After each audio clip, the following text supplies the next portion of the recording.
Sa mga katik vloggers, mga subscribers, bago tsaka luma, mga supporters, mga dumaan, dumalaw, bumisita sa channel, lahat ng mga viewers, secret viewers at silent viewers, magandang araw. So ngayon, balik tayo sa Flat TV. Meron tayo ditong Sony Bravia, isang lumang LCD pa to, hindi pa LED. Ibang modelo nito. Ang kanyang problema ay pumuputi, tapos lumulutang yung display, tapos pumuputi na naman. Parang ano siya, parang humihinga yung kanyang problema. Pero bago tayo mag-umpisa, i-shoutout muna natin yung ating mga kaibigan, no? Una, shoutout natin yung ating isang matagal na rin nating kaibigan dito sa YT na nagtatrabaho ngayon sa Canada. Isang ano siya, pintor ng sasakyan, pintor latiro. So napakahusay nito para sa mga ka-viewers natin na gumagawa din ng mga ganitong trabaho. So pwede nyong pasyalan dahil dito kayo makakuha ng diskarte kung paano mag-repair ng mga yupi-yuping body ng sasakyan, tsaka iba't ibang mga modelo, iba't ibang brand, ano. So napakahusay nitong ano na to, kabayan natin si Lim Auto Care. Yan, tapos shoutout na rin doon sa ano natin, kaibigan natin kay Basic Bob. So nagpang-abot kami ng mga dating kasama sa grupo, tapos mga kaibigan din natin, mga supporter.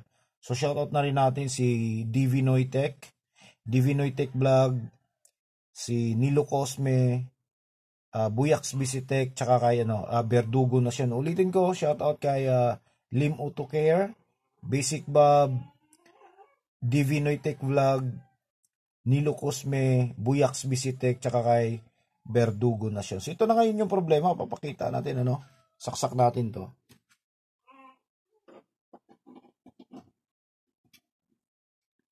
Okay, so tingnan nyo ng maigi kung paano, So ayan. Ayan, pumuputi na siya, ayan, So tingnan nyo, meron na rin konting latak yung kanyang panel, pero pwede pa siyang gamitin. Ayan, pumuputi. So tingnan nyo, ayan, humihinga siya, ayan, normal yung kanyang display, Ayan, pati dito sa kabila. Ayan, tingnan nyo. Ayan, sa baba. Ayan. So normal yung kanyang display. Ano lang talaga siya, humihinga. Ayan, nagsisweats, nagdo-normal, tapos pumuputi. Ayan.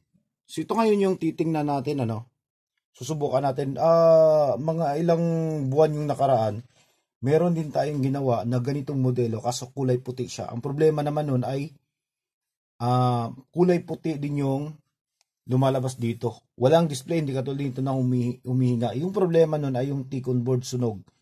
So titingnan natin kung pareho lang ba yung problema nito. Okay? So try natin, So pwesto lang muna natin sandali.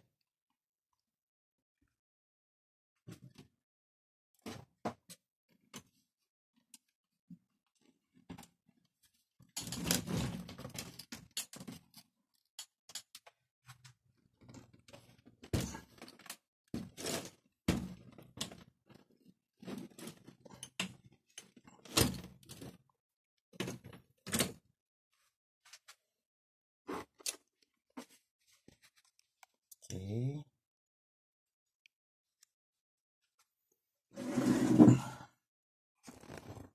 Ayan, so dito yung kanyang T-con banda. Ayan, check natin to. Subukan natin, buksan natin siya. Tapos check natin yung kanyang supply, kung nandiyan dyan o kung normal ba yung kanyang BGL tsaka BGH.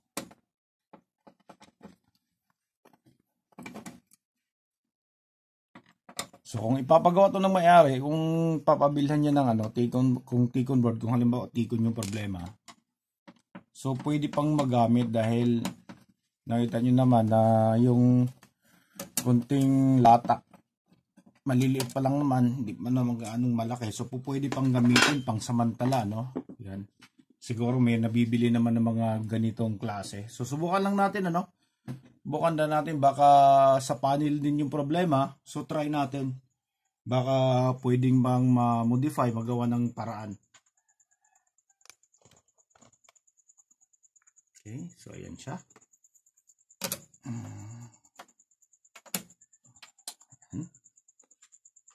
So, subukan nating ilawan kung makikita. Yun. Kung po pwede, no? Try lang natin.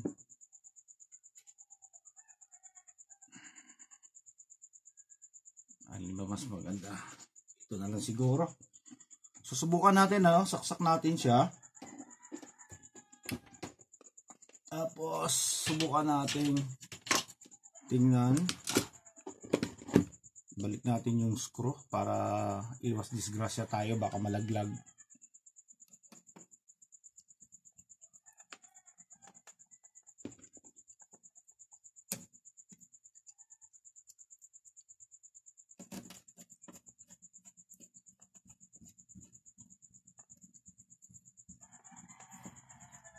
Okay, so ayan na, nakikita na natin.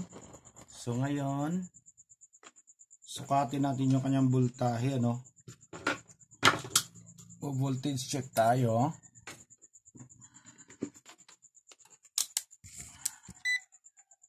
Saksak natin. So, umaandar na siya. So, dito yung kanyang, ayan, ito yung kanyang VGL. Ayan siya. So, ilawan niya natin, parang nadidiliman ako. Okay. Okay. So, ito yung kanyang VGL. Ayan. Saan ba yun? Ito. Tapos, ito naman kanyang VGH. Ayan. Napakababa. Ayan, oh. Bumabagsak, tumataas. Ayan. So, nung nakaraang ano natin, tinatroubleshoot natin na ganitong modelo din, ang problema ay ito. Ay ito, napakainit. Halos hindi mo na mahipo. So, malamang ganito din yung problema. Pero subukan muna natin, ano? Power off muna natin to. Tapos, subukan natin tanggalin to. Baka mag-normal. Baka sa panel naman yung problema, di ba? Try lang natin. Baka may short sa panel. Yan, tanggalin natin to. Yan. Nandahan lang. Tapos, check natin ulit kung tataas yung kanyang VGH. Wala, ganun pa rin. Ayun siya, nag-steady siya sa 16 volts. Ayan. So, subukan naman natin ngayon yung kabila naman. Ito, tanggalin natin. Baka nandito yung problema. Okay, ayan. So, dalawang flex na yung natanggal natin, ano?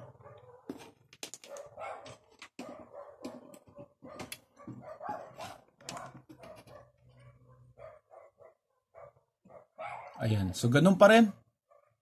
Ayan, no? 16 volts pa rin. So, hindi nagbabago. So, ibig sabihin, sira talaga yung T-con board natin. So, parehong-pareho doon sa ginawa natin nung nakaraang buwan. Ayan. Ayan, no? Bagang-baga to. Ayan. Alas hindi mo na mahipo. So, tanggalin natin to, ano? Subukan natin na mas maganda sana kung meron tayong ganitong chips. Pwedeng palitan natin dahil madali lang naman palitan to. Hindi naman ganong mahirap dahil malalaki naman yung yung terminal. So, nakikita naman natin. So, mas madadaling kabit to. Kaya lang wala tayong pamalit talaga. Kaya subukan na lang natin. Meron namang nabibili nito online. Try natin. Kung ipapagawa nung may-ari. At least nakita na natin, na-diagnose natin yung kanyang problema. Yan. So ayan, oh. Ayan, oh. Lapit natin. Ayan, oh. Kita nyo? Sunog na sunog. Yan. Lapit natin. Ayan, oh. Sunog na sunog, oh. Nangingitim. Okay? Nangingitim. So, sira talaga siya. Kaya pala, hindi na siya halos mahihipo. Yan. So, ito yun. Ito yung chips na to. Yan. Okay? So, at least na kita talaga natin yung problema. Yan siya. So, yung panel ay pwede pa. So, kailangan lang talaga dito palitan yung kanyang T-con. Okay, so hanggang dito na lang siguro tayo, no? So, maraming salamat sa mga supporters natin, mga ka-viewers na 2024 ay nandito at patuloy pa rin kayong sumusuporta sa channel natin. So maraming salamat po, maraming salamat sa lahat. God bless at bye-bye.